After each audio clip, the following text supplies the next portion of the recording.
Good morning and welcome to the Tale of Our Cities. This event is sponsored by Michael Baker International. I would like to acknowledge our dignitaries.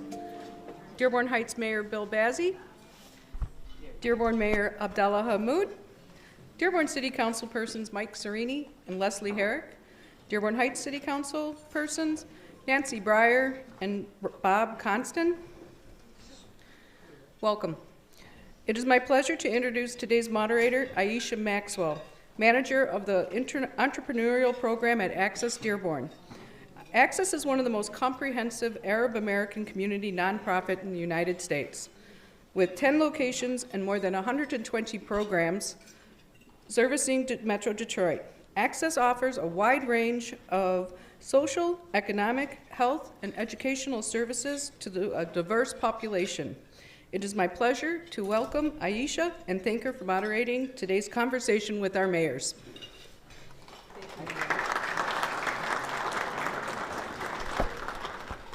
Hello, and Happy New Year.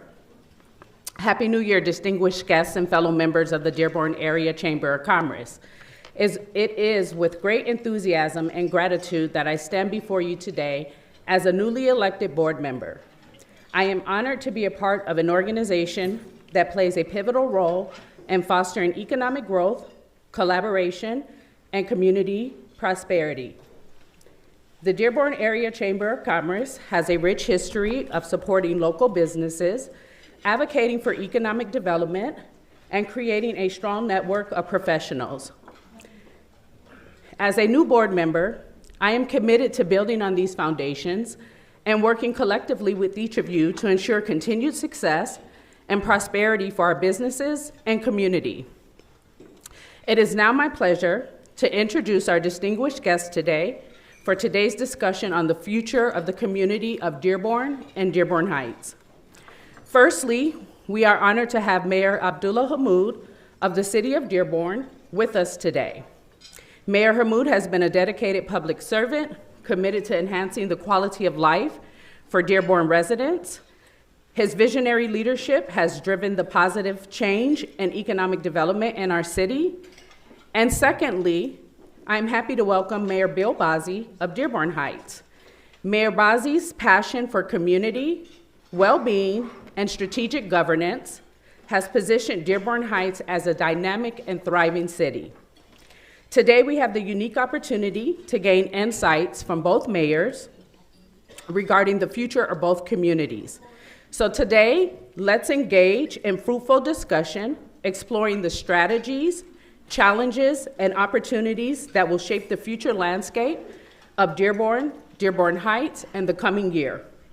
Without further ado, I'd like to welcome Mayor Hammoud and Mayor Bazzi. Thank you for joining us. Could you please come up?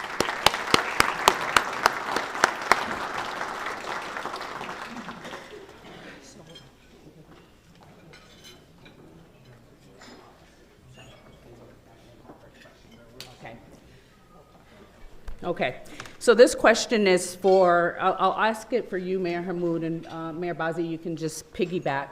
What specific initiatives or projects are in place to address the current challenges and/or opportunities that are unique to Dearborn, and how do you envision them shaping the city's future? Is it working? Okay. Okay. Good morning, everybody. And just also want to recognize Councilman Ken Harris, who's also here. It's a cold morning. It is. And so that means my brain is taking a little bit of time to get going.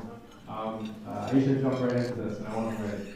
So there's a lot happening in the city of Dearborn. A lot of unique challenges that we face, but challenges that are not only set here in Southeast Michigan. You know, I'm flying out actually today to the U.S. Conference of Mayors in Washington, D.C., which is the largest organization for mayors across the country, bipartisan organization, or a nonpartisan organization, if you like it.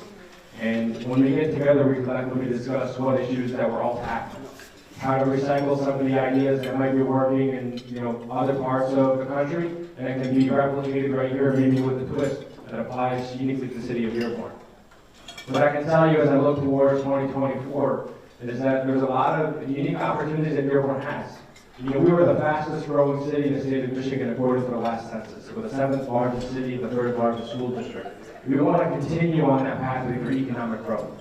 And if you've been listening to any of the conversations happening across the state, one of the center conversations is how to grow Michigan. And I really think that if you look at Dearborn, Dearborn has the answers and Dearborn is the solution. We are positioned to be a welcoming city that's home to many immigrants and refugees as a starting point throughout the state of Michigan. We have a very young population, if you don't know. The average age in the state of Michigan is 40 years of age. In Dearborn, that's closer to 30. 50% of our population is under the age of 25, which I think is absolutely phenomenal, and that's the need for growth. But if you look at all the research that's out there about how to continue on growing your population, this idea of placemaking actually rises to the top. If you look to metros, and I hate to say this, such as Columbus, Ohio, or Indianapolis, what they've been doing phenomenally well is actually placemaking. Making it so that when you come to the city, there's something to do for you and your family. It's encouraging young people to stay after they graduate. Things that we'd like to do even better here in the city of Dearborn. And that's hopefully what we're going to stay on track to do in 2024. And I imagine we'll get into some of the details of the rest of the conversation. Thank you. Thank you, Mayor.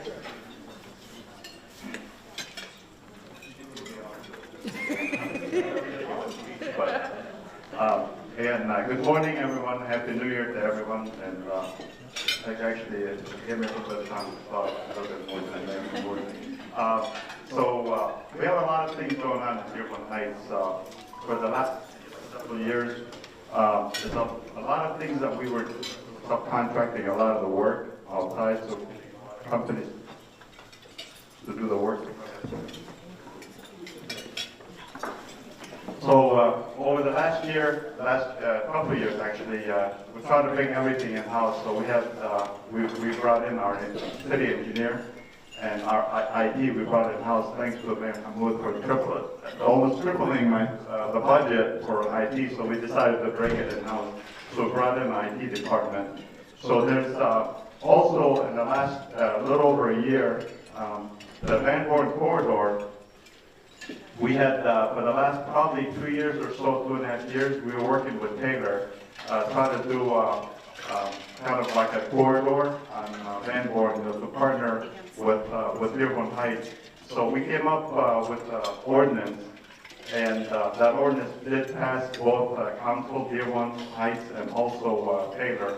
So now we have an ordinance. If any business that operates in that area, new business, would have to go through, make sure it's for the ordinance that we created, both Taylor and Dearborn Heights.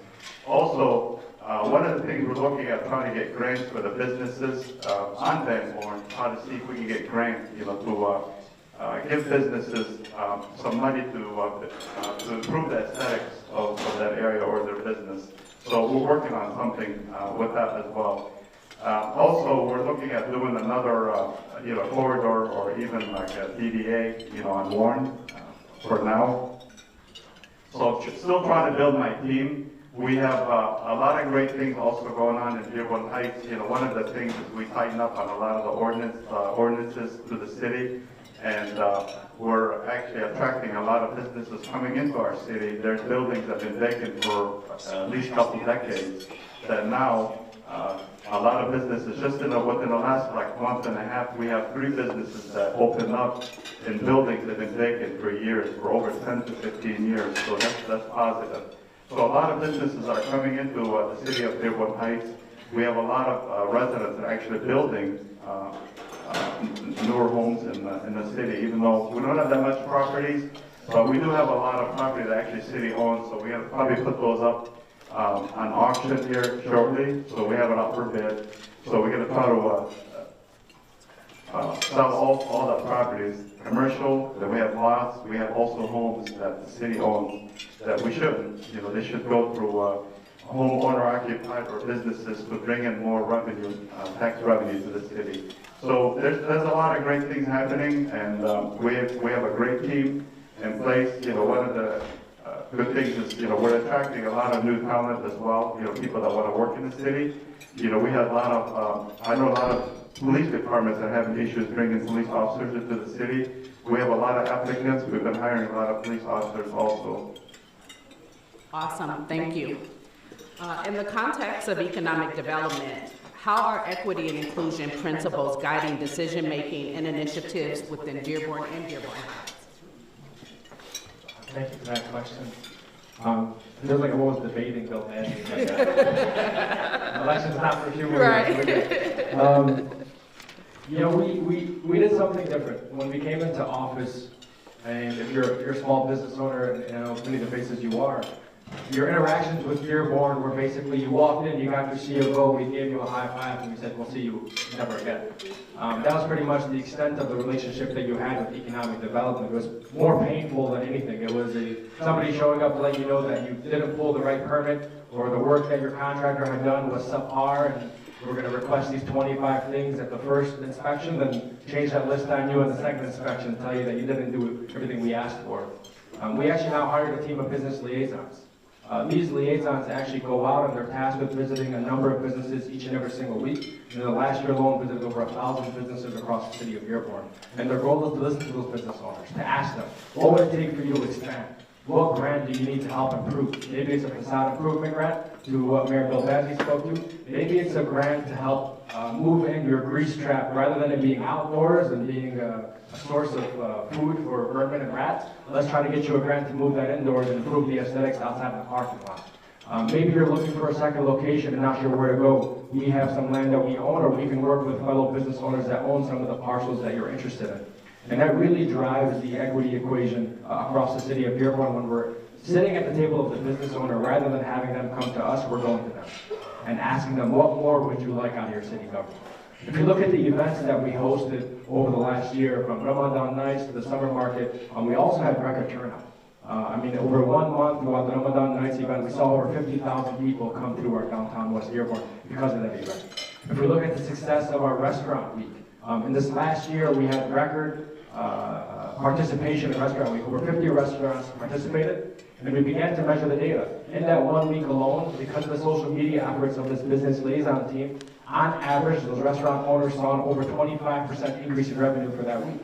And so that's also just adding to the formula of how we can be more proactive and ensure that we're listening to those business owners, recognizing their needs, and then hopefully trying to deliver a lot, trying to be just those pests that come out to you only when you need a CFO, only when the business changes of hands, or when you're trying to do some work under the table and we ultimately catch you. So we're trying to have a more positive relationship, and I think that's really beginning to change the culture throughout the city of Dearborn. Thank you. Thank you, Mayor. Elections next year, Mayor. So one of the things that I just go back a little bit. So we had, several years ago, I was actually in Dearborn. It was one of my favorite restaurants. I walked to the owner, we're talking, I'm like, hey, why don't you open one of these restaurants? I was actually on council at the time. Why don't you open this restaurant in Dearborn Heights? Why'd you open it in Dearborn? He wasn't even there, so I don't feel bad. But the guy said, well, I thought to open in Dearborn Heights, but there was so much obstacles. Like, it was ridiculous the way, like, if somebody wants to open a business in Dearborn Heights, there was so many roadblocks that they were putting to businesses, and they relied only on like one person for certain things, for a permit or anything like that. So they had to go through one person, which was actually ridiculous. So one of the things that when I became the mayor, the first thing I did is I wanted to remove all these roadblocks. And you can see a lot of businesses coming into the city, a lot more now than before, is because we did remove all the roadblocks. We try to help out the businesses, anything they need. My door is always open. Actually, some businesses come to me, they're like, hey, I'm trying to do this here, I can't get to something for 2 weeks or 3 weeks, and they have a grand opening. So we meet with them, with the building department, whoever is involved, try to see what we can do. So even if we have to pay overtime for people to come in, just to make sure that these folks can open their businesses. Also, the other thing that I started doing is we do business tours. We go all over the city, and we pick few businesses, like every month or every week. We try to promote that business, and we blast it on social media. Also, we have a cable channel, and anywhere we can do, anything we can do to actually promote that business. So that's, it's been positive. A lot of businesses have reached out, they want to do a business tour, so it's kind of a free advertisement for them. It doesn't cost them anything. We just come in for 15 minutes, we do an event with them and just ask them, questions that they want, how they promote their businesses. So it's been great. A lot of businesses, like I said, they're coming into the city because of we do a lot of enforcements to make sure that attract businesses a lot and also make it business friendly to come in and do business in Dearborn Heights. Thank you, Mayor Bazzi. And because this is a Q&A session, I'd like to open it up to see if there's anyone who has any questions as it pertains to the things that we've currently discussed here recently. No questions? I know it's cold. All right. Okay, thank you guys. I'm just going to segue to the next question that I have here. So this question is from Mayor Hammoud. How does the city plan to tap into its unique characteristics to foster innovation and position the city as a regional hub for workforce and talent? Thank you for that question. So I'm obviously objective when I say Dearborn is the greatest city in the whole country. And it's uniquely positioned because we're also the home to the University of Michigan Dearborn. And I see some folks from that institution as well as Henry Ford College. And we're the only K-14 school system in the state of Michigan, meaning that you can actually graduate with your associate's degree tuition-free in the city of Dearborn. So while the rest of the country has been debating tuition-free associate's pathways, Dearborn's been doing it for decades. I'm actually a product of that. I graduated with nearly 40 college credits paid for by Dearborn Public Schools, which shaved a year off my undergraduate experience. We want to expand on that. We are uniquely positioned in trying to, employers want young folk who are throughout the southeast Michigan area who have a phenomenal education. And Dearborn has all those characteristics. We're one of the youngest cities in the state of Michigan. We have a lot of young people, and we have phenomenal educational institutions. That is the formula for success when it comes down to workforce. But the unique thing, one of the things that we're trying to tackle is this guaranteed jobs aspect. You might go to school, but then the application to get into college is a little bit difficult. The application when you graduate college, you need some internship experience in order for you to get that first job. They all ask for experience for that first job. It's like, well, how do you get it? And so what was great over the last year, we saw Henry Ford sign a partnership with the University of Michigan Dearborn and other regional universities, saying if you complete your first 2 years at Henry Ford College and you maintain a certain GPA, you don't need to submit an application. Your credits will automatically transfer and you'll be automatically accepted to some of these regional universities. That's the first check and the first barrier that was eliminated. Then we worked with Henry Ford College and Beaumont Health System, or Corewell, and asked ourselves, great, how can we eliminate another barrier? Well, we know that the largest 2-year nursing program in the state of Michigan is actually at Henry Ford College. And over the last year, we worked on a coalition. We had a workforce development team that we worked together over the city of Dearborn alongside Bloomberg and Harvard as a part of a 1-year fellowship. We talked about this idea of a guaranteed job. If you were to go to Henry Ford College of Nursing, can you get a guaranteed job upon graduation? And after about a year of going back and forth between these lawyers and these departments at Henry Ford College and Corewell, because everything always gets stuck in the legal department, we actually inked that contract. Not only did Corewell commit to hiring the nurses out of the Henry Ford College of Nursing across all their southeast Michigan facilities, they also committed to a scholarship which covers about 50% of their tuition while they go to that nursing school. And so now if you go to Henry Ford College, you not only have 50% less in tuition than you have to pay, you no longer have to think about where you're going to be working afterwards. The job is guaranteed. And if there's any signing bonus that Corewell is offering to just the general market, all those signing bonuses, the paying rate, is all applicable to all those students that are in the guaranteed job pipeline. That is something that's next level.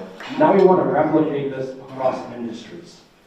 The goal of a 21st century workforce is to ensure that you can eliminate the barriers. We have so many qualified folk who are ready to work, but oftentimes don't know where to go get started. Personally, I went to Fordson High School, greatest high school in the whole country. I never applied to college. University of Michigan Dearborn happened to come to school for on-site admissions. I happened to get accepted, and I never applied anywhere else. I had to work full-time throughout undergrad at my father's local grocery store, and for many of us in that position, you don't think about where you're going to apply, you just think about how am I going to make it, how am I going to begin to support my family. So when we begin to address some of these barriers that are stopping young people from getting that first job or getting to that institution further their learning, you begin to really tackle these needs that they have, and it's going to be transformative for us all together. You know, most recently, we just landed a cybersecurity workforce employer to come and settle here in the city of Dearborn. It took us about a year and a half. They're going back and forth between Dearborn and Miami. And it wasn't the weather that landed. I'll tell you that. But we demonstrated the commitment and we positioned this unique K through 14 model as to why they should come to the city of Dearborn.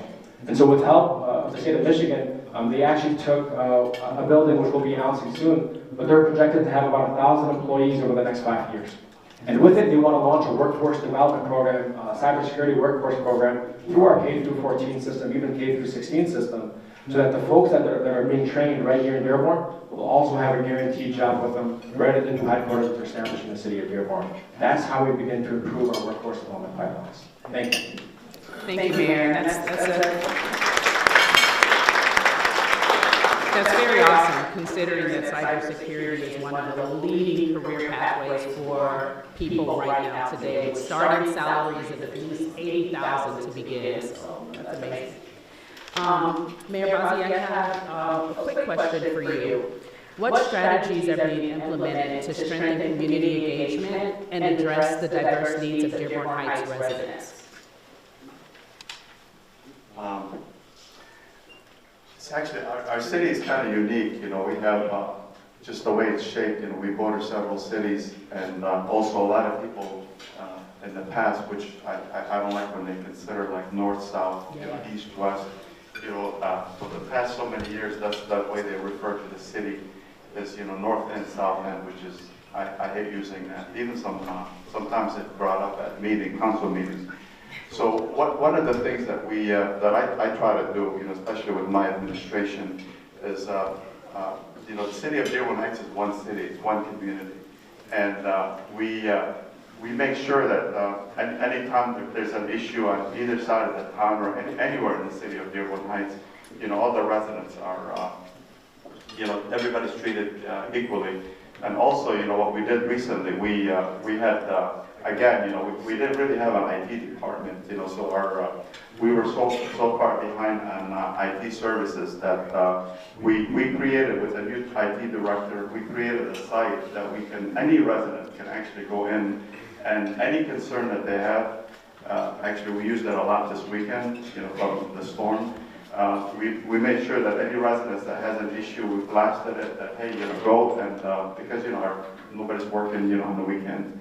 But we do monitor the site, you know, that they can go create a ticket, and it doesn't matter who. If somebody has, you know, somebody from, you know, the north end, east end, you know, south, you know, west, it doesn't matter. They just put their address, what the issues are, and we try to make sure that it's addressed in a proper manner or be expedient.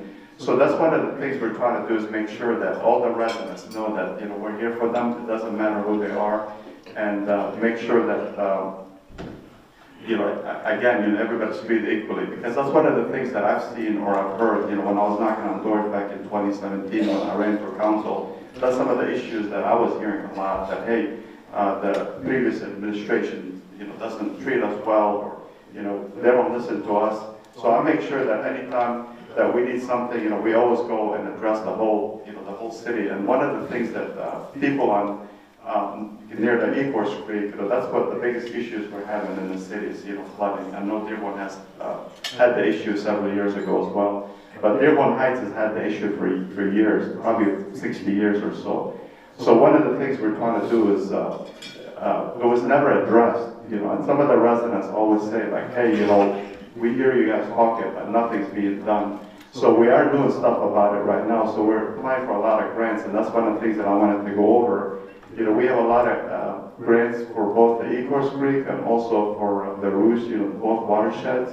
And we're trying to get as much funding as possible just to make sure that people feel comfortable to know that we're here for everybody, the whole city of Dearborn Heights as one city. That's amazing, Mayor. Thank you. With that being said, I'd like to ask Mayor Hammoud to build off of that. I know the city of Dearborn has seen record investments in infrastructure and services, And I want to know, how do you plan to balance that record-breaking investments that you've received thus far and that you will continue to receive moving forward? Nothing is guaranteed. I think that's the first thing I'll open up with. Right now is a government-rich time. You know, there are so many landmark pieces of legislation that came out of Congress allowing us to draw down those grant dollars, and we're taking every opportunity that we can. Last year we announced a $30 million investment in our Parks and Recreation system, which we're extremely proud of. And if you think of, COVID, when everybody was locked indoors, the one place I saw most families go out to was to our green spaces and to our parks. These are areas where folks come to connect with their residents, with their neighbors, with their families, and try to make those memories that we all love and hold dear for the rest of our lives growing up in Dearborn. And so we have $30 million being infused there. We have 3 new economic parks that are being created that we call Peace Parks. And those are one in the west, one in the east, and one in the south. But we're also reinvesting in over 15 of our existing parks. We just announced that we're building 2 inclusive playscapes that we don't have anywhere in the city of Dearborn. We're spending $3 million to support a council and building these one-of-a-kind playscapes over at Crowley Park in the west end and at Ford Woods in the east end. We're also just being cognizant that although you have an investment in one park in one part of town, not all your families and your residents can make it to that park. So we're making sure that the investments we make are spread across equally all over the city of Dearborn. Secondly, we just announced another grant that we received. It was a Safe Streets grant. It actually took us 2 rounds to get this grant, but it's a $25 million infusion that'll be put into Warren Avenue, from Warren and Lanyo all the way to Warren and Greenfield. And this part, the Warren Avenue really needs it. We actually knew that Wayne County was planning on resurfacing Warren Avenue in 2025 for somewhere around $5 million. So we actually used that as the pledge in this grant application. So without the city of Dearborn really having to put up any dollars, we said, hey, we know Wayne County's spending $5 million. If you give us your $25 million, here's what we want to do along Warren Avenue. This is going to be everything from facade improvement grants for all the businesses. We have a contractor, a local contractor that we've already brought on board, who's coming up with a unique facade for this business corridor. This will be improvement of all the sidewalks, all the lamps outside, putting in traffic calming measures, redoing all the roads, taking the opportunity as we dig up the road to also look at any water lines that need replacing, doing it all at once. And so we're taking 2024 as a long year of just planning and making sure that we get it right, and then hopefully breaking ground in 25 and 26, aiming for full completion. But that's, in total, in our first 2 years, we've neared nearly $100 million in grants that we've received in the city of Dearborn. And to put that in perspective, our total city budget is about $135 million. And so it's pretty phenomenal that the work that we've been doing. And grants are more than just about submitting the application. There's a lot of politics to grants. Frankly, I'd say 85% of the grant application is politics. Who do you know in what department? How can you keep pestering them until you get those dollars down? And if you know Zainab Hussein, my chief of staff, she knows just about everybody, and she's got no problem calling and asking.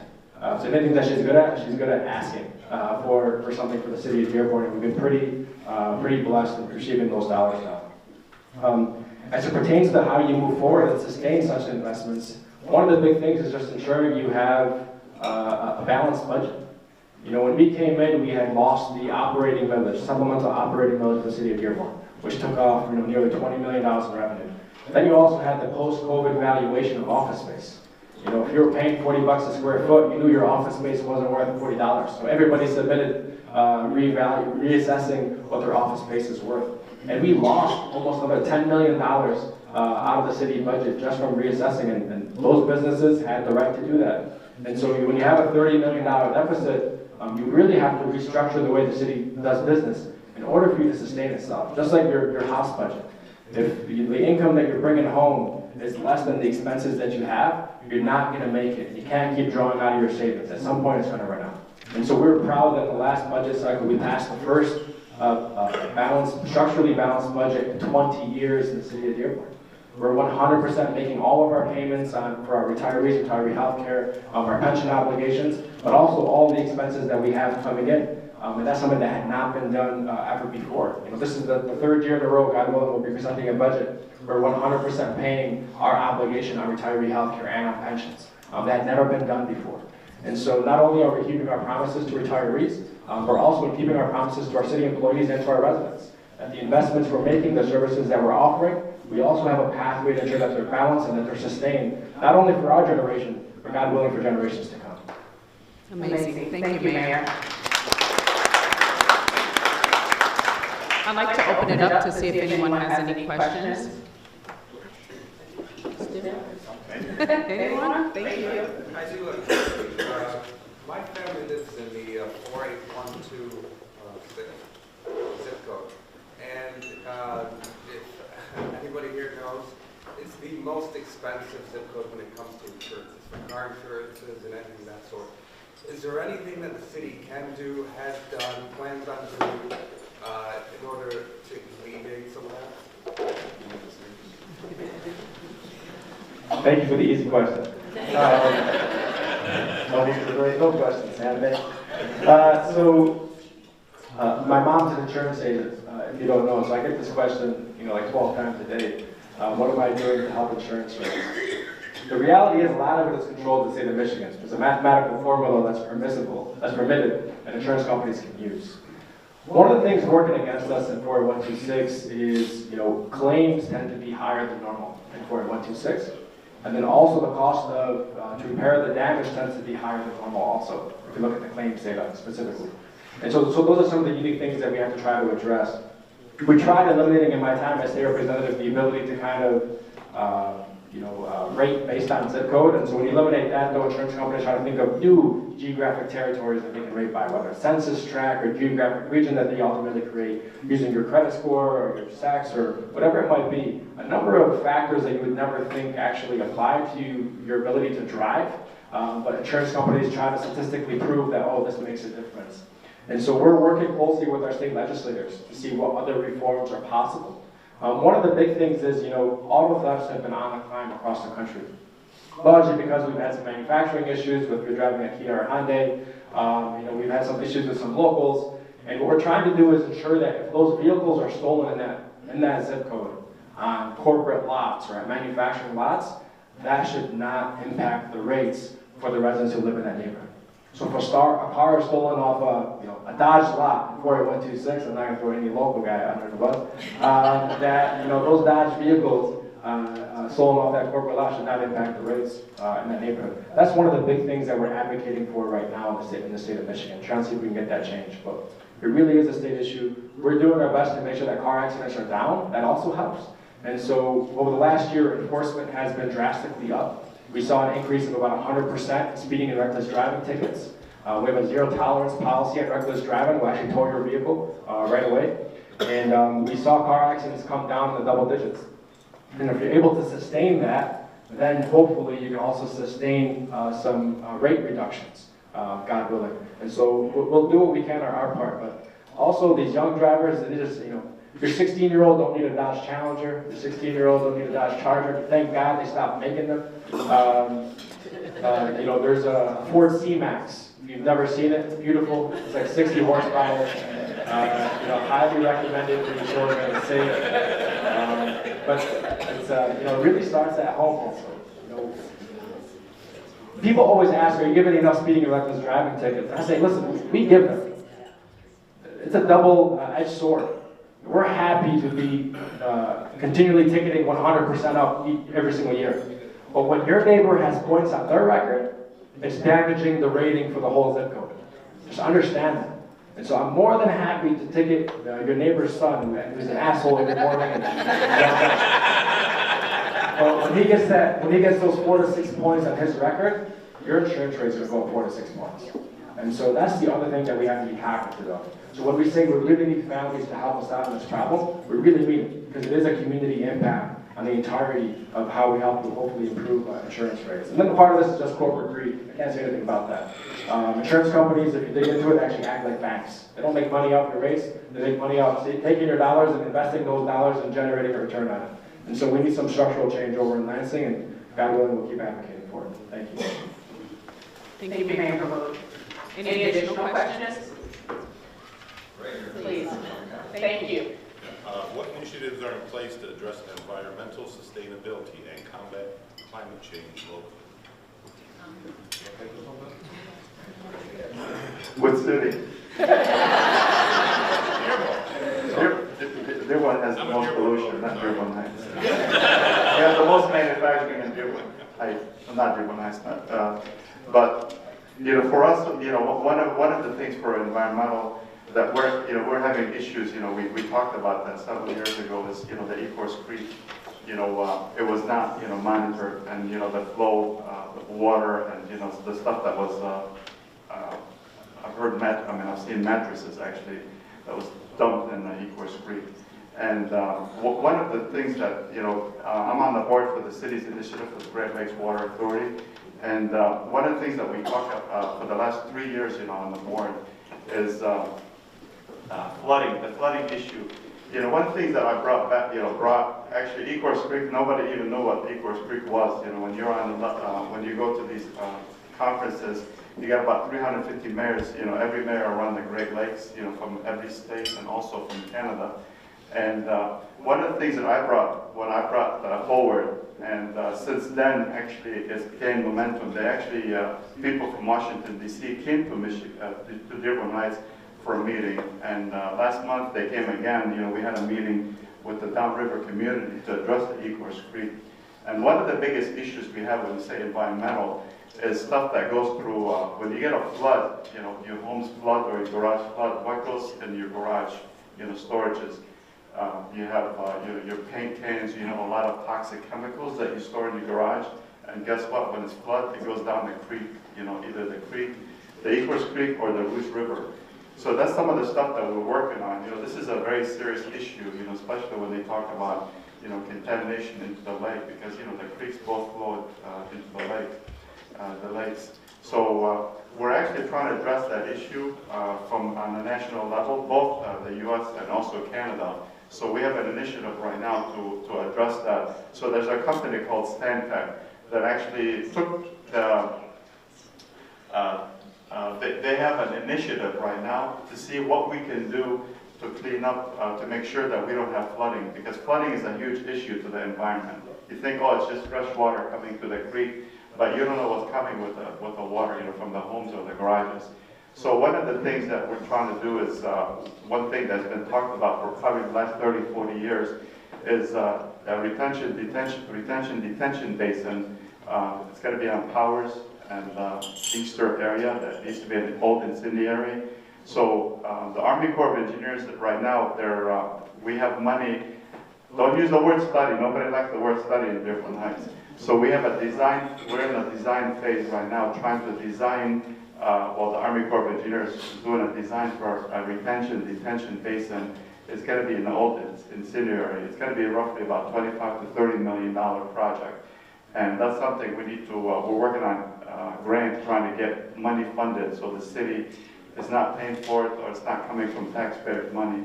So that's one of the biggest projects we're trying to do to make sure that, for the environment, make sure that we have, clean water going through both the Ecorse Creek and the Rouge River. Thank you, Mayor Bazzi.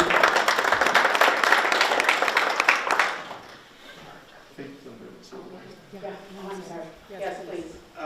Yeah, mayors of Dearborn and Dearborn Heights, thank you for coming.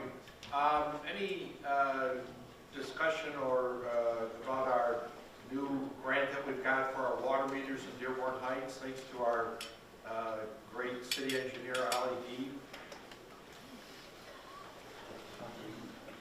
That was Councilman Constant, actually. I was hoping that I don't have any council trying to. We've been having a lot of meetings to discuss that, so I know that was going to be a tough question for one of the council members. Actually, we do have a grant for the water meters, so I've been holding off on water meters because the city has probably the oldest water meters in the state of Michigan in Dearborn Heights. We're just reading the water meters is becoming so complex. We have the parts that we need a lot. We can't buy them. Sometimes you have to go through. I don't want to use the word eBay, but we like every means we can do get those parts. To replace or repair. Just to read the water meters. And I know I've been trying to hold out because they wanted to. Many years ago, we put a bond, and before my time, they put a bond for over $24 million for the CSO project and the water meters. And the water meters at the time, they predicted it was going to be, I'm talking like in 2019, they projected $8 million, and that's what they kind of allocated for the water meters for the entire city. Is roughly $8 million, and it's got to probably be twice the amount right now. And it was actually an estimate. It wasn't even bidded out. So one of the things that, the good thing about waiting is I didn't want to put another bond because, you know, the bond that we had previously, the previous administration that were, it's coming from the water bills. And I know a lot of people talk about water bills. Why is the water so high in Dearborn Heights? It's because of that, because we're trying to pay for the bond money that we actually borrowed for the water meters and the CSO project. The CSO is the water separation that's mandated by EGLE, it's about the state. And we have to do water separations. We have several projects that we have to work on. And that's some of the stuff that I wanted to talk about today, is to make sure that we don't overburden the residents. We're trying to put a levy on the residents or try to put another bond, you know, on the residents. And again, you know, the residents will have to pay for that. So instead, by waiting, you know, it was good for us because we were able to get grant money to replace the water meters. And it's going to be at no cost to the residents. In addition to that, we still have a lot of lead lines that a lot of people don't talk about. You know, we have there's actually a city in Michigan that got an award because they were able to replace all the lead lines, and they were 100%, but then it was probably like, I think it was 10,000 people that live in the city. But they won an award in Chicago last year. And I'm trying to do the same thing. I want to win an award in the next year or two to make sure the city of Dearborn Heights has 100% no lead lines. So it'd be 0% of any lead lines in the city. So this is huge. You know, we're able to get grant money for the lead lines as well. So I know one of the congresswomen, she always says, you know, get the lead out. You know, Congresswoman Rashida Tlaib. And she's been helpful, you know, trying to get some of the grant money to make sure that we again, you know, help the residents and they don't have to pay extra tax or even levy on, you know, or the water bills. So we do have to pay for the bond that we have currently that we took out, you know, about, 3 years ago. But I want to make sure that everything we do, try to make sure that we don't try to bond for more things, projects. You know, we're trying to go get funding from the county, the state or federal to make sure that we have enough that we don't, again, overburden our residents. And the water meters was huge for us. You know, one of the things that we have a lot of water loss in the city of Dearborn Heights. So I think that's going to really help us. It's I don't want to mention the percentage, but it's pretty high. And again, you know, the residents are paying for that as well. So we want to make sure that, you know, I think once we replace all the water meters in the city, that it's going to really help out with the water bills. Thank you, Mayor Bazzi. Are there any additional questions? Yes, please. Good morning, Dearborn City Councilwoman Leslie Herrick. If we could please ask Mayor Hammoud to also address the issue about how we're addressing pollution and environmental challenges, especially in the heavy industrial area of Dearborn. Absolutely. Thank you, Mayor. Thanks, Leslie. The topic of environmental sustainability, you know, topic of workforce, topic of economic development, from my perspective, are all public health issues. I believe in this philosophy that of health in all policies. That each and every single decision that we make as city government is actually a public health decision. It's one that will impact the health of our residents or the health of our businesses in one facet or another. Which is why we propped up our public health department to tackle these issues in that form. So on environmental sustainability and environmental issues, there are really two that come to mind. We have our flooding and overall stormwater infrastructure. We also have air quality. On the first, when we first came into office with support of council, we began a 2-year design study, or not use the word study, we began a 2-year project to evaluate all of our storm infrastructure. We actually get back the results in the next 3 to 5 months. And what this will do is we actually are able to rebuild and reprogram what happened in 2021 with certain devices along all of our stormwater in order to understand how water is coming into our system, how water is exiting our system, to identify what possibly went wrong in 2021, and to lay out a pathway for how we try to avoid, to the best of our abilities, any future flooding happening in the city of Dearborn. Now, when we get back the results, it's going to be one of several formats. It'll be if you want to prevent 100% of flooding, no matter how much rain comes down, 15 inches in 2 hours, it'll cost X. If you want to prevent with 80% confidence, it'll cost you Y. If you want to prevent to 60% confidence, it'll cost you Z. And at that point, we'll have a conversation as a community, really as a whole, in determining what is the best pathway forward. And we've already begun working with EGLE, the State Department for Environment, and talking about, they have the Strategic Revolving Fund, which is a loan that they can give out at 1% interest rate, which helps beat the bond market. And then you can figure out how you can pay for it long term, but also seeking additional grants. And so to date, we've had about $30 million in grants that we have received, that we are currently programming on stormwater infrastructure across the city of Dearborn. And one of the most notable projects is we spent about $1 million on clearing out over 50 log jams across the Rouge River. And what that did was it actually allowed the water levels to come down in the Rouge River, but also to allow us to clear water faster out of the Rouge River. And so, Canton flooded most recently, a few months ago. And, Canton called us and said, FYI, we're pushing the exit button, they're dumping everything out. And so we pushed our exit button first, knowing that it was coming down. We're the last downstream community. But we saw that our water is able to traverse the Rouge River much quicker because we cleared out those log jams, which will help us in the long run. The second issue is really air quality.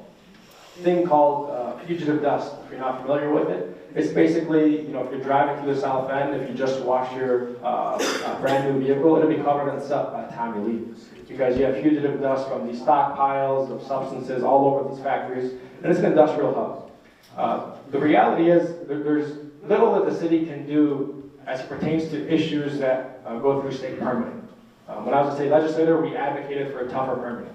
EGLE actually approves north of 98% of all permits that come through. And so for us, it didn't seem like it was actually an agency that prioritized people's public health. What we have been trying to do is actually utilize some CDBG dollars and other available grants to acquire industrialized parcels that aren't necessary for some of our major stakeholders. So we actually have a half-mile stretch in one part of the south end of Dearborn of all industrialized land that folks were preparing to sell for trucking and trucking lots.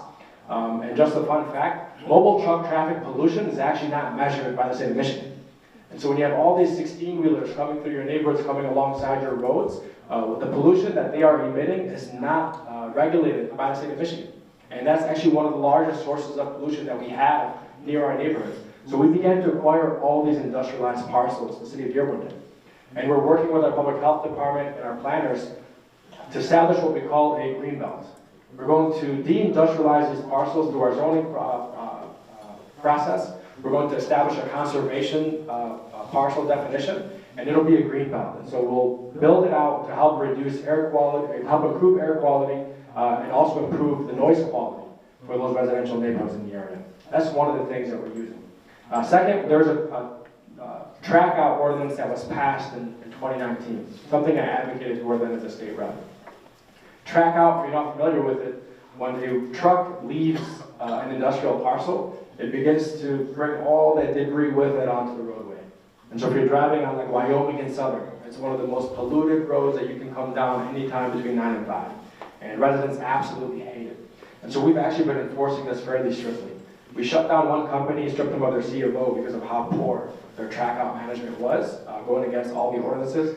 And the second, we ended up in court and received a stipulated court agreement where this corporation has to invest millions of dollars now to pave their entire parcel and put in all the preventative measurements in place to help reduce that track out.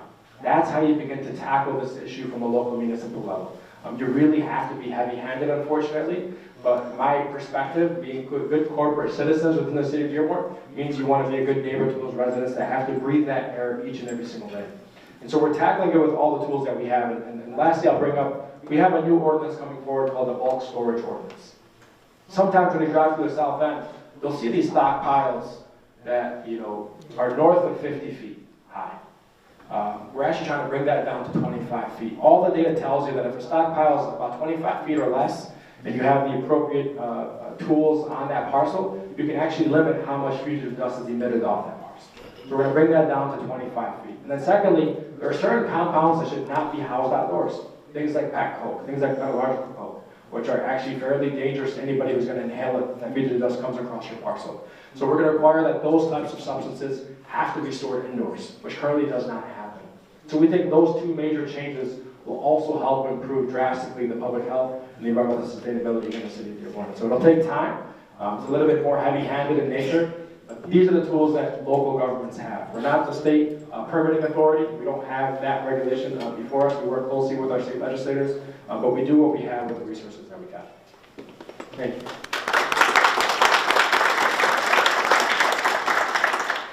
Thank you, Mayor Hammoud. Are there any further questions? Okay. I'll go here, and there. I'm the other city council person from Dearborn Heights, and I'd like to thank our mayor because he established an Ecorse Creek Commission a few years back. I was able to chair that.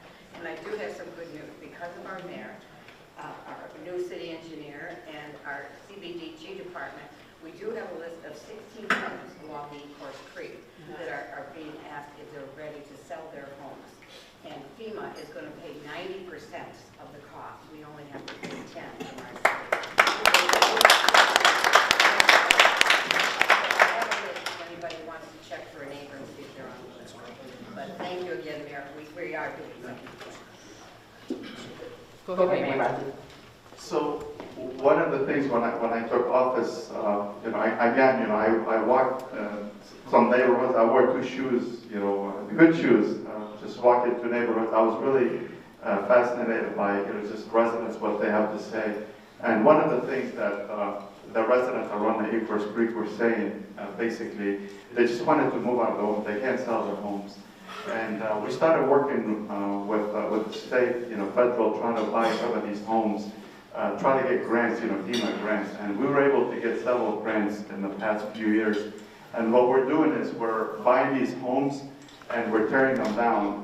And we got to turn these into green space. So that's the other thing that's going to be great for the environment. We're trying to, we're going to try to come up with a project. We're working with DTE, actually DTE, thank you. With DTE trying to put some, maybe some solar panels over there, trying to put, parks. And so it's a big stretch that we have. It's got to be like from Inkster all the way down, maybe just a few blocks east of Telegraph. Whatever homes we can try to purchase, and again, we solicit this to residents, like, hey, if you want to put your, if you want to sell your home, we basically there's a process we have to go through with FEMA, try to get what the market value is. So if a home is worth $100,000, they can't ask for $200,000. So whatever it's appraised by, and also it's acceptable to the FEMA team.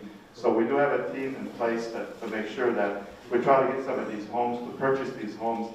And again, one of the things with our city engineer, Anidib, he's been on the ground. He actually spends more time in the field than in the office trying to talk to residents, also especially along the creek or the area. So because a lot of residents do have issues, and one of the most important things is a lot of businesses, they want to move into that area. And there's a lot of vacant buildings, and we want to make sure that we fill those. But one of the things that, on the ground, talking to a lot of business owners and people, they want more businesses on Van Born or that area, especially just south of Beach Daily or south of Inkster. So what we're trying to do is try to help out, try to build, not just a detention basin I talked about earlier, but also these homes that we tear down. We got to try to make them a detention also, try to alleviate some of the water, going into the creek. So that's something that we're working on, try to make it like a green space, maybe parks. So we have a plan in place, and we just have to try to get grants. And there's a couple potential grants for these areas to turn them into green space or parks. Thank you, Councilwoman. Thank you, Mayor Bazzi. Okay, we'll go right here and then in the back. Hey, I recently moved to the area. I work in technology and artificial I'm sorry, to what area?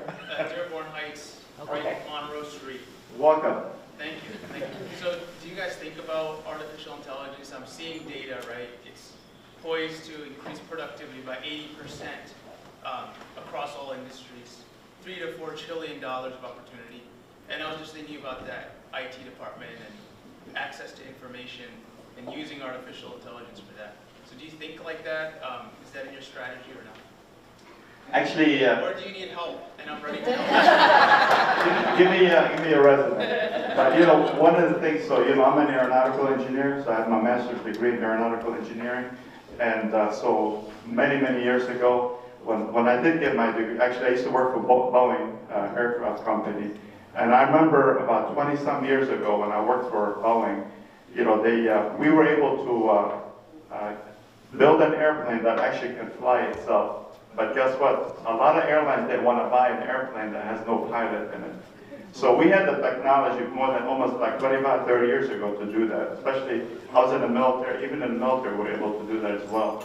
So one of the things is a lot of people, they kind of shy away from AI, you know, from you know, technology. So, you know, one of the joke I'll tell you. So at Boeing, when I worked at Boeing, actually, we used to say, the future airplanes, what we're going to do is or back in the day, we're going to put a pilot and a dog in the cockpit.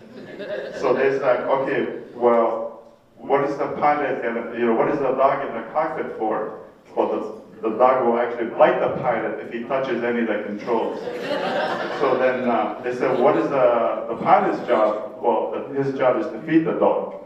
So we've had that technology for many years. I like technology, and that's one of the reasons, you know, and I want to thank Mayor Hammoud for that one, for tripling the budget for IT services.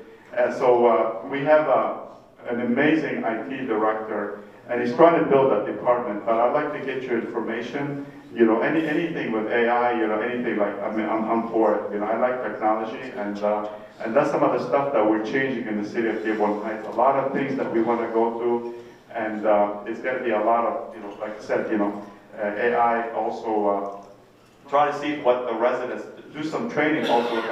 We have a lot of seniors in our city, so we want to make sure that we train them. So for anything like paying their bills online or the apps, you know, we lack that. We were so far behind on doing even something so simple, you know, paying your bills online, and we didn't have that.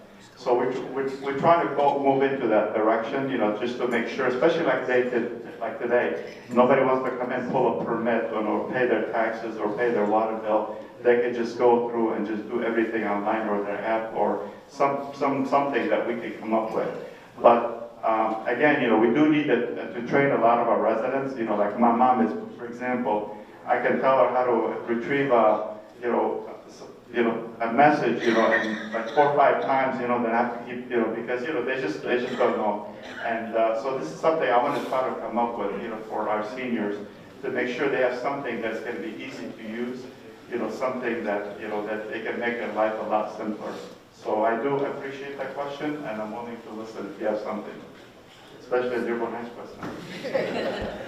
Thank you, Mayor Bazzi. I'll go here in the back. Okay.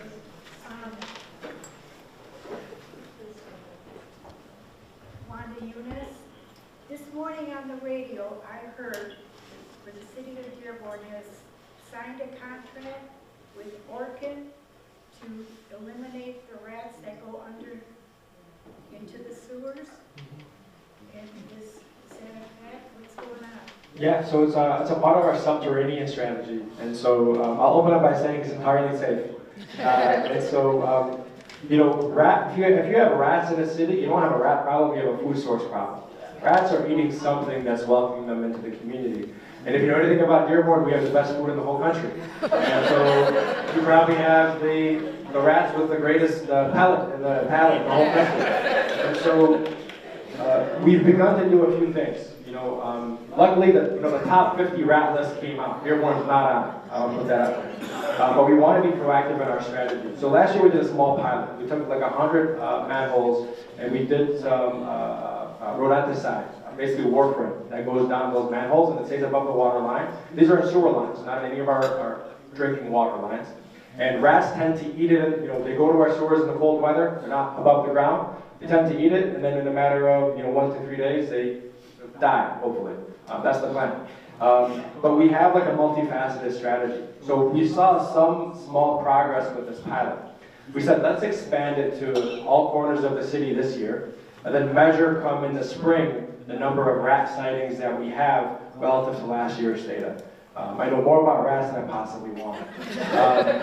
And so we're actually going to heat map. We'll have Orkin goes out every single month. We measure how much bait is being eaten. We'll measure how the rat sightings. We'll create a heat map across the whole city to determine if the subterranean investment actually makes sense. And so it's a $180,000 investment. A part of that investment is one time just to set it up so that you can drop the bait. And then there's an annual recurring fee if you'd like in order for you to address it. But some other things that we're doing also is we're trying to be a little bit more sanitary in our downtown districts. We actually now power wash our dumpster enclosures in downtown areas twice a month. Try to get any grease, oil, or all that food out of there. We've been very heavy-handed in the ticketing. You know, we have some businesses that have been ticketed like 18 times in the last 3 months. And we're taking a zero-tolerance policy approach with it. And so if our director or technician comes out, if they see a bag of garbage on the floor, they're actually opening it up to see whose stuff is inside of it, and you're getting the ticket accordingly. And we're taking you to court on that, because we think that it's better for you to have a ticket than it is for us to have a rat in our downtown district. Because one sighting is all it would take to emerge on social media, and your whole downtown district would go down. So we're trying to be very smart about it. We're also working in our residential neighborhoods to educate them about what they can do to eliminate any food sources that they have. And so we're working with our CDBG department as well as our neighborhood services division. And in this year's budget, we'll be exploring a front porch and stair replacement program in areas that qualify. So if you have a very bad front porch or back deck, we will assist you with putting up the funds to eliminate that back deck. Typically these wooden decks that have that, that cross fencing or rats tend to hide under. We'd like to eliminate it, use some new concrete steps, and eliminate the possibility for any rats to stay underground. And so we're going to launch that program hopefully after the budget passes, which will be around June, July-ish, and entering the end of the summer. Also as another means to prevent rats from coming into our city. And so we're really working above ground and underground. There's a lot of people that have concern, but we want to first and foremost say that it's 100% safe. We're working with Orkin. We're doing it the appropriate way. We also installed owl boxes. So we're really looking at every possibility. So owls tend to eat rats. That's their food of choice. It can take up to 3 years for an owl to move into the owl box that you put up. But an owl also has like a 1 to 3 mile radius. Of any rats that they see, I think they'll eat up to a dozen a day. As I said, I know more about this than I ever will. We explored rat birth control. Rat birth control, it's a real thing. It's like a little jello that the rats eat, but they have to eat it every 3 days in order for them to stop having rat babies. And so it's a little bit more taxing on our human power. But we're really thinking outside the box. And another low-hanging fruit was this spring, we actually ordered trash can lids for all of our trash cans at all of our city parks. We have over 500 garbage bins in city parks with no trash lids on them. When you have a windy day or a very busy day at the park, those tend to be the first food source for potential rats. And so, again, we're trying to tackle it where we can and try to educate residents about the programs that we're doing. I know there was some cause for concern, but I just want to try to alleviate those concerns and let people know it's 100% safe, and we're doing things according to the law. So, God willing, come this spring, you'll see a heat map with not much heat on it. So, and I see Councilman Harris, the question to this. Oh, okay. All right. Thank you, Mayor Hammoud. I think we have enough time for a few more questions, so I'm going to go here, and then there. All right. Thank you. Thank you, and thank you for hosting this event and to both mayors from respective cities. I just have a question for either one of you or both, if you'd like to answer. We talked about some quality of life issues earlier, and in particular, everybody sees the traffic safety problems. We all know it. We're not unique here. It happens in many other communities. But a question I have too is still dealing with similar issues that affect all of us. Is what are our communities doing about domestic violence? What are they doing about drug overdosing? And what are we doing about not just the opioids, but the drug overdosing? But what are we doing about these quality of life issues internally in our cities? Because, you know, we get the crime briefs, you know, we hear things going on in the communities. Both mayors know, things. But what are we doing to start to address some of these issues? And then the mental health intervention also. All three of them are kind of interrelated. Sometimes they affect families with all three. So just from the onset, what are we doing to address some of these issues? Thank you. Thank you for that question, Councilman. So there's a few things that can be done. And so in the city of Dearborn, we actually have a social worker from Access embedded within our police department. And what happens is there's a co-response model. So they go out together, make sure the scene is safe. Then at the Access social worker actually does all the follow-up. And the goal is to try to ensure that that resident or that individual suffering from whatever issue might be has all the wraparound services that they need to try to prevent them from having to utilize emergency services ever again. Get them on the pathway to recovery or whatever it might be. If it's domestic violence, obviously they're taking in. We have, I see the daily reports as well. I'll focus on substance use. So that's one program that we currently have. I've actually been digging into programs across the country. One of the most successful programs, accordingly, they call the Hammoud program. It's in Oregon. We actually met with the mayor and we spoke with their police chief. And what we found was the Hammoud model is actually not a good fit for the city of Dearborn. The reason is cities of Dearborn's size and larger tend to have a very big unhoused population or homeless population. The city of Dearborn, thankfully, doesn't suffer from a very large homeless population. And in that program, the folks that they treat tend to come right back into the system. So they pretty much drive them to a homeless shelter, and that's pretty much a check for success. And for us, that wouldn't be a metric of how we identify success in our program. So we're really focused on this co-response model to see what the data shows. Are we preventing folks from entering back in the system? With Access's partnership, there's a number of investments that are coming. So they're building a brand new substance use center in southeast Dearborn, which we're really excited for. That I think we should be breaking ground this year, and end of construction should be next year. And there'll be some beds for short-term stays that will be available and online, which we'll be partnering with them through the city of Dearborn. Plus we have Corwell's mental health facility also in Dearborn, which we're happy to have. I sit on Corwell's advisory board, and so we're able to build strong relationships there, making sure we have the services and the beds that we need. Our public health department put out an Narcan vending machine over at the train station. In less than a year, we've had thousands of units of Narcan distributed at a very major station. Now folks will say, why'd you place it at the train station? Or Narcan doesn't prevent the overdose from occurring. But what Narcan will prevent is hopefully that someone's life from being lost. That's the goal of the Narcan vending machine. And what we did was we actually did a heat map of all the overdoses across Dearborn, and we found that they actually largely tend to happen at the hotels and motels along Michigan Avenue. Those are actually the hotbeds for most of the overdoses. And if you talk anecdotally, take the qualitative analysis to our firefighters and police officers, they'll tell you that's the exact scenario of what's happening. And so that's why we placed it at the train station. It happened to be in the center of the heat map where those overdoses were occurring. What we're also doing is we're ticketing these hotels and motels that aren't taking proactive or preventative measures to prevent these incidents from happening within their establishment. You know, if somebody's coming in and just paying cash, they're not looking for any signs of domestic violence or possible abduction, things of that nature, we will ticket for them right then and there. And so, you know, we had a motel that went through a nuisance abatement board a few years ago, shut them down for 2 years, and so we're not afraid to do that also, to hold these institutions accountable, ensuring that they have a safe place that they're operating, and hopefully not bringing any such activities throughout the city. But for anybody suffering, what we also try to say is, you know, you have a whole city that's here to support you. Addiction is a lifelong disease, recovery is a lifelong pathway and process. And we try to ensure that we're there. We have a behavioral health specialist starting soon within the public health department under this month. And we have a few $100,000 that we've received from the opioid settlements with the larger companies. And so the city of Dearborn is trying to work to identify if we are not the ones who should be distributing the money, other local organizations that are doing phenomenal work that we can partner with to disseminate those funds to help try to prevent substance use to the best of our abilities. Because in the two pockets of spending that tend to happen, treatment and prevention, I'd say 90% of funds tend to go towards treatment. Treatment is great, but we need to shift the dynamic and spend a whole lot more money towards prevention. And if we're able to do that successfully, we can hopefully make some progress on this. Thank you, Mayor. I want to get started. I'll say a few things, then I'm going to give the mic to the chief, some of the programs we're working on.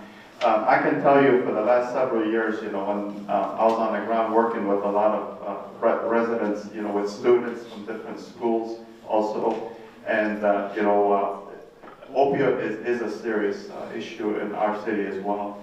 And one of the things that we were doing back in the days, before COVID days, is we had this program called Chasing the Dragon. It's a partner with the FBI, the DEA, and also the U.S. Attorney's Office. We go to different areas and then basically talk about the opioid issues that we're having, not just in Dearborn Heights, just throughout the whole state, and what needs to get done.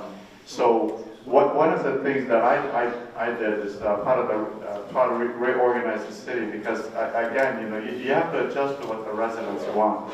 Some of the things that the residents are bringing up to my office is obviously the speeders, the issues with drugs, opioid, and a lot of concerns that we had in the city. So I went outside and I got Chief Hart, he'll speak in a second, and so he came from Novi. He retired from Novi. Also, he was a chief in Saline. But also, what I did is I was very fortunate to have Director Vanderplow. He's an ATF special agent in charge, so he retired from ATF. So I was lucky to bring in the federal side, and also Westland. So we're like, many years behind, with where Dearborn and Westland was. So Director Swopes, I brought him he retired from Westland, so we brought him just to have a complete, police department, just to address some of the issues that the city of Dearborn Heights, have. So I'll have the chief, actually, he has several programs, and he'll talk about the Department of Justice as well. Thank you. Thank you, Mayor. Thank you for this opportunity. My name is Jared Hart. I'm the Chief of Police in the city of Dearborn Heights. On February 28th, I'll celebrate my 2-year anniversary here at the police department, and the mayor spoke about my pedigree, so to speak. I'm very, very honored to be here today, to be in the presence of the mayors, and I know that we have a lot of partnerships. So those are some of the things that we're working on here to tackle some of the crime issues in our community. Assault and battery, aggravated assault, and stalking. Those are our top 3 crimes in the city of Dearborn Heights. We recently started a CompStat process looking at our data to find ways that we can improve service delivery to our community. And through that CompStat process, we've identified the issues with domestic violence, because the reality is someone's not walking down Telegraph or Van Born and somebody's getting out of a car and assaulting someone. These are issues that are within the homes within our communities. So we do work with access, not only for the after overdose follow-up. So when someone overdoses, we're actually sending a police officer out to the home and trying to intervene with the friends and family of that individual, so we can try to provide those services to them to get them to make better choices in the future. Is it rehab? What may that be? So we're also, our corporation counsel and the mayor and I met with Kim Worthy, our prosecutor, on Friday. We're trying to start a juvenile court, because a lot of this behavior that we're seeing, it's not just partners or spouses. It's brothers and sisters who are stabbing each other at the dinner table. Okay? So we have to have a multifaceted approach to how we're dealing with the domestic violence and the substance abuse. And sometimes those two issues, many times, are hand in hand, right? There is a substance abuse problem, and it's turning into a domestic issue. It touches all of our lives. It touches Chief Hart's family, and just probably about everybody in here has somebody struggling with some sort of substance abuse. And finally, I'm going to close with, because I know everybody wants to get to work, I strongly encourage you to go to the Department of Justice, Community-Oriented Policing Services, the DOJ COPS office. We are engaged. We're the only police department in the United States who's undergoing an organizational assessment. And a lot of the issues that I've heard brought up today, we're addressing with the Department of Justice to provide better service delivery and to be the very best police department that our residents deserve. The mayor challenged me 2 years ago to deliver a world-class police department, and that's exactly what I'm going to do alongside my directors. So thank you all so much for your time this morning.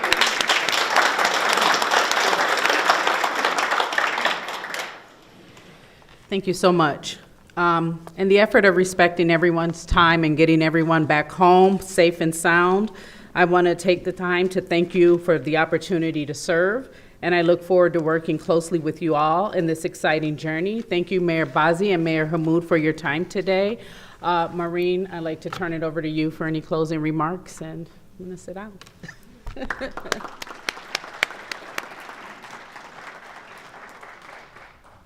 Thank you, Aisha. On behalf of the Dearborn Area Chamber of Commerce, we would like to thank all of you for attending the Tale of Our Cities. Thank you to our mayors for their time, their leadership, and sharing the city's directions and ambitions with us today. Thank you all. Have a great day. Stay warm. Be safe.